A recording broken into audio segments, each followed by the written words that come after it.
काफी समय पहले सगर नाम का एक शक्तिशाली और धर्मात्मा राजा था। उन्होंने एक भव्य अश्वमेघ यज्ञ किया, अपना वर्चस्व जताने के लिए। हालांकि अनुष्ठान के दौरान सगर द्वारा भेजा गया यज्ञ का घोड़ा गायब हो गया। राजा के 60,000 पुत्रों को घोड़े की खोज में भेजा गया। उन्होंने धरती की गहराई में खुदाई की और उन्हें यह देखकर आश्चर्य हुआ कि घोड़ा ध्यानमग्न आर्षि कपिला के पास था। आर्षि की गहरी समाधि को घोड़ा चोर समझकर उनके पुत्रों ने उनका ध्यान भंग कर दिया। उनके अपमान से क्रोधित होकर आर्षि कपिला ने अपनी उग्र दृष्टि से 60,000 राजकुमारों को जलाकर राख कर दिया। हालांकि उनकी आत्माएं मोक्ष प्राप्त नहीं कर सकीं, क्योंकि उन्हें गंगा के पवित्र जल का आशीर्वाद नहीं मिला था, जिसे शुद्ध करने वाला और मुक्तिदायक माना जाता था। ये जानने के बाद राजा सगर के वंशज अंशुमन अपने पूर्वजों की आत्माओं को शुद्ध करने का रास्ता खोजने की खोज में निकल पड़े। उनके पोते भागीरथ ने इस नेक मिशन को अटूट दृढ़ संकल्प के साथ आगे बढ़ाया। राजा भागीरथ सृष्टि के रचयिता भगवान ब्रह्मा के परम भक्त थे। उन्होंने भगवान ब्रह्मा का ध्यान और प्रार्थना करते हुए कई साल बिताए। भगीरथ की भक्ति और दृढ़ संकल्प से प्रसन्न होकर भगवान ब्रह्मा उनके सामने प्रकट हुए और उन्हें एक दिव्य वरदान दिया।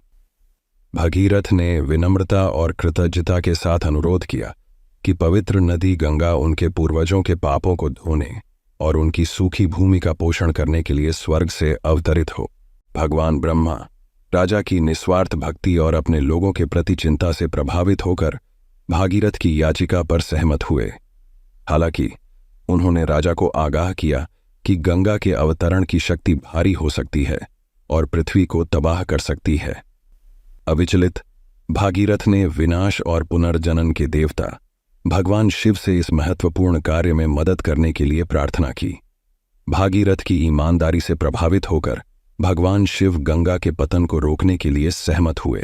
जैसे ही गंगा स्वर्ग से उतरी, वह अत्यधिक वेग से नीचे गिरी, लेकिन इससे पहले कि वह पृथ्वी से टकराती, भगवान शिव ने उसे अपनी जटाओं में पकड़ लिया और उसके शक्तिशाली प्रवाह को प्रबंधनीय धाराओं में प्रवाहित कर दिया। हालांकि गंगा की यात्रा यहीं खत्म नहीं हुई। भगीरथ जानते थे कि दिव्य नदी को अपना उद्देश्य पूरा करने के लिए उसे भागीरथ के पूर्वजों की राख से होकर गुजरना होगा।